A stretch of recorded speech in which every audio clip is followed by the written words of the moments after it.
Hey guys, what's up? Welcome back dito sa ating channel. Sa video na ito, samahan nyo akong i-explore and ipakita ang opportunity ito sa mundo ni Lumitera. Okay? So, ang cute ng kanyang mga drawing dyan and hindi natin akalain na this one is a play to earn RPG. My God, napakaganda guys. Let's see, okay? Pasukin natin yung mundo. Samahan ninyo ako. Explore natin ng kaunti. Let's see the gameplay of this. Let's go!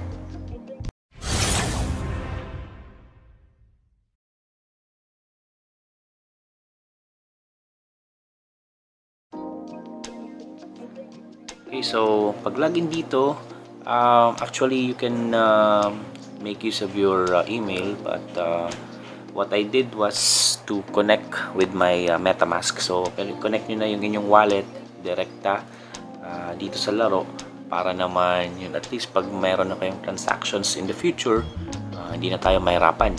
Ngayon, just click on the game start pag yan ay connected na, and automatically papasok yung account ninyo. No need for you to log in every time. So isa to sa magandang feature na nakita ko. So no need na mag input ng inyong details. Ayan. So by the way, right now it's on the beta beta test. However, magaling kasi nailagay na agad nila ito sa Play Store. Alright, you can search for Lumitera on Play Store, or you can go on sa description ng video, nandyan yung link. And ayan, try natin explore sa ngayon yung kanyang minimap dito sa itaas, not yet clickable para palakihin, pero yan, medyo mapapansin ninyo, ayan, may konting delay sa FPS, pero yan, try natin maglakad. Okay, look at the characters. Characters are excuse me, characters are in 2D. Yan, 2D siya, di ba? Okay, pero yung kanyang surroundings ay naka 3D. Siguro that's the reason kung bakit medyo yan, medyo may drop ng FPS. Okay, pero so far okay naman yung feels niya. Ayan, let's see. Okay, check natin yung mga buttons, ano. So ito for the movement. This one is for sa right side, of course, yung yan, ang attack natin. And may skill. Ayan, may isang skill, yung tumbling. Okay. And okay, nakikita din yung ibang characters dito. But we don't know how to interact yet. Try nating i-click yung isang character. Tumawa. Kumakanta, nagsisipol yun, no? Hindi, so not clickable. Not clickable yung character. Yung NPC naman, not clickable, pero meron siyang, yan, lumalabas na ito. Okay, dialogue. Alright. And nandito yung mga missions or quest. Okay, accept. Ayan, and lalabas yan dito sa left side natin. Okay, ayan, so nag-open yung quest menu. Pwede natin i-abandon or pwedeng i-continue. Nakalagay din naman yung okay, yung details dyan. Tapos yung color yellow, mapapansin ninyo na font is yung numbers or yung meters. Saan po? Ayun, palayo ata tayo. 177 meters dun sa kabila to. Okay, sige. Then itong sa taas naman, so okay, ito na yun. So yung parang main menu, and kung kung mapapansin ninyo, ayan, daily task, bounty task, may mga task. Saan ba to? Confirm. Ayan. Okay. Pwede nating i-follow. May daily task siya. Tapos mayroon ding bounty task. Okay. Tapos dito, lipat natin. Okay. May mga scroll. And I think this is crafting. Right? Ayan, crafting siya guys. Merong crafting ito. Ayos ah. Tapos dito, sa gitna, okay. Ito yung mga skills. Ayan, yan. Mga skills. Battle. Ayan. So, tapos itong mga skills natin dito, pwede natin ilagay sa shortcut. Click nyo lamang itong nasa lower right na parang kidlat. Ayan. So, i-select nyo. Tapos, ilagay dito sa bilog. Tapos, ito pa yung available na skill. Bull Rush. Okay. Alright. And then, lalabas tayo. Ayan. Ito na. Nakita natin. Nandito na yung skill. You know. Meron na siyang skill. Tapos etong sa baba naman siguro yung mga shortcut din ito na pwede natin paglagyan ng ng iba pang usable items. Okay? Patuloy tayo dun sa menu. Next tayo yan. Ito yung bag. So, yan yung mga nalulot natin. Dami. Equipments. Ano ba to? Walang laman. Ito naman siguro yung mga potions or yung pwedeng magamit na ano. Tapos ito yung mga nalulot na items from monsters. Okay. And ito naman, so it's like your profile or your it's like the characters details. Sige. Now, kung pansin nyo dito sa upper right, meron siyang, ayan, okay, wow. So, meron tayo ditong tap to copy address. So, meaning, it's like a wallet, I think so. So, 0, parang ito yung token nila. Ayan. So, that's the in-game token. Ito naman yung settings. Music, sound, full screen, character stuck siguro pag na-stuck yung character mo, log out and quit game. Wala akong makitang options dito regarding sa graphics ng laro. So wala, di ba? Na isa-isa na natin. Meron pa ito. Gitna. Okay, etong sa gitna guys, it's the marketplace.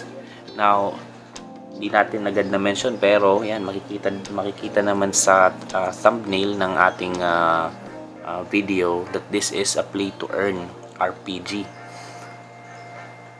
Ayun. Ayan. Merong price. So ito yung mga nalulot natin, pwede nating ilagay dito at ibenta. Ayos. Diba? Ano pa ba? Check natin sa overview, yung volume, TBL, grabe nito, ang taas nito. Commodity, ayan.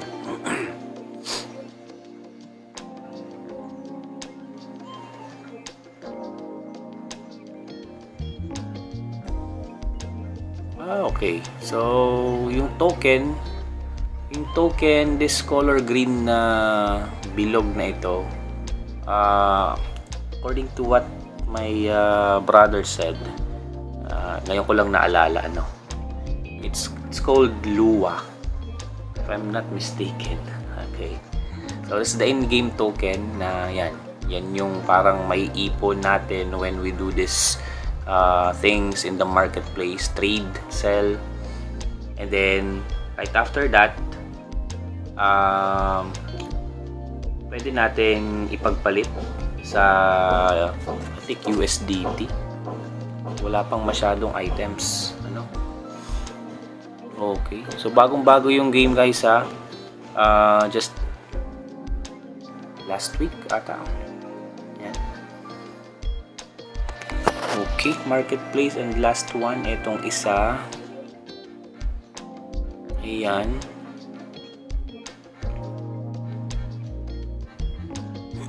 Meron siyang paraffle din in progress. Tapos coming soon. Hindi na maklik yung coming soon. Yung ended, ito tapos na. Okay. Alright.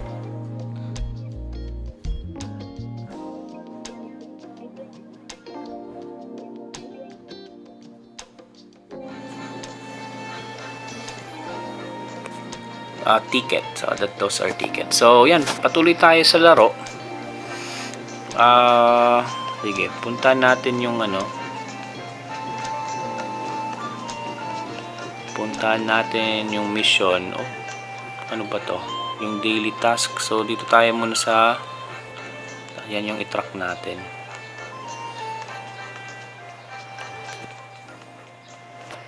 Ayan, nag-skate yung ating character. Okay. So, ayan. So, may mga plants na pwede nating so,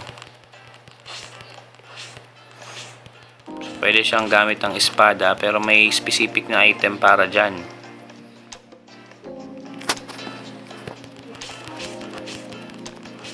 Tapos, may mahuhulog na, ayan, yung plant fiber, ayun, nakuha natin. So, automatic yung loot. Once na ikaw yung nakasira or nakapatay ng monster. Pero kung hindi, ganyan, kasi hindi naman ako nakapatay nito, automatic ko dapat ipipick yan. Ayun. So, labanan natin tong monster na to. Pansin ko lang is para mga aggressive yung mga monsters dito. Ayan, Okay. Uy, tagal mamatay, Ayun. Boy pa rin. Ayan, aggressive. So, hindi naman ninaano. Boom. Boom, boom, boom, boom, boom. Okay. Ito, pick natin. Okay. So, pwede tayong magpalit ng gamit natin. Equipment. Ito. Dito tayo sa bag. Tapos, yung sa ito. So, like say for example, gusto nating magmina ng mineral sa bato. Ayan. So, we need to use this. Boom.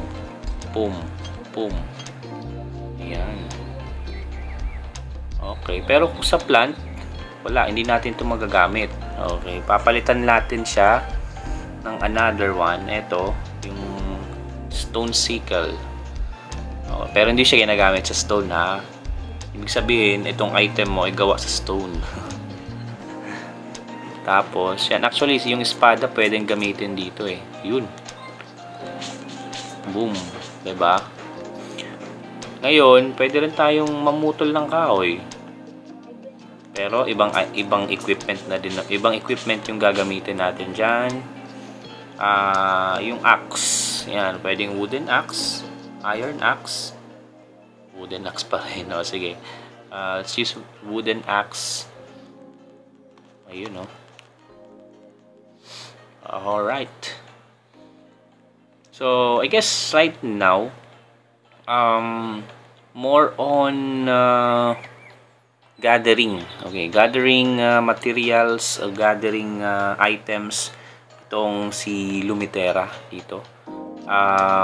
We're still waiting for further announcement sa kanilang social media accounts. So, you can check it out dito sa description ng ating video.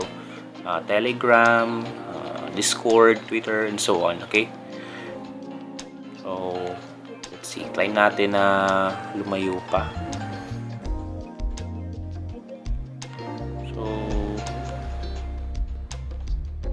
like open world.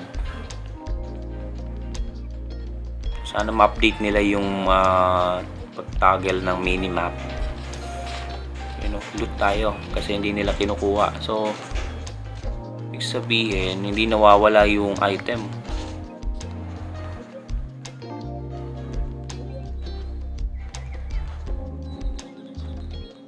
Or may times din siguro talaga na hindi nakukuha pag hindi nilapitan nung yun. Okay, this is okay, ocean. Oops. Ano kayo mangyari dito? So, tingnan natin ha. Sa tubig. Pwedeng makapunta sa tubig. Pwede. Uy, ilalim na tayo. Ilalim na. Pero, hindi natin makita yung character. Oops! You are dead. Okay. I think, hindi pwede sa tubig. Saan tayo nag-respawn? Dito kay Tatang. Si Gunner. Ito yung pinakaunang place na mapupuntahan ninyo once na gumawa kayo ng account. So, by the way, hindi ko na ipakita gagawa kayo ng character dito. In the beginning, you're going to choose yung itsura ng character ninyo, yung mata, yung kulay, yung buhok, yung damit. Kaya mapapansin nyo iba-iba rin. Ayan. Yan yung parang unang lugar, unang city, unang na pupuntahan ninyo. Now, kay Gunner or dun sa mga NPC, dyan tayo kukuha ng quests or missions para para mag-level up. So, when you do the level up, it's nung napansin ko siya, hindi siya automatic dito na mag-update sa upper left. You will need to go dito sa skills. Ayan. Tapos, pipiliin ninyo yung gusto nyong ipa-level up. Like say for example, ito. Sa battle. Kasi yan yung parang nakikita ko doon. Naka-level 2 tayo. Ngayon, pag ni-level 3 ko ito, doon sa labas, yung level natin, magle-level 3 din. Pero, kulang kasi. Dito sa lower right, makikita ninyo guys, experience, kailangan natin ng marami pa bago ko may click tong upgrade na to. Lack of battle XP. So, kung mapapansin din natin, ito yung Lua. Tama, di ba? Tama nga, Lua USD ang tawag dyan.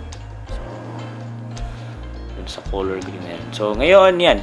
I think that's all for this video. Let's wait for other updates. So, pag talon tayo, yun, buhay. So, hindi siya namamatay kahit sa mataas na lugar. Yan yung maganda dito. Pero sa tubig, patay pala. Yan. So, thanks for watching this video guys. Salamat sa pagsama sa atin. And, let's wait for other updates. Maganda tong game. And mind you, pwede rin siyang laruin, hindi lang dito sa mobile phone, pwede rin siya sa desktop, sa laptop ninyo. And iOS, pwede rin siya. So, thank you for watching guys. See you sa next video. Goodbye.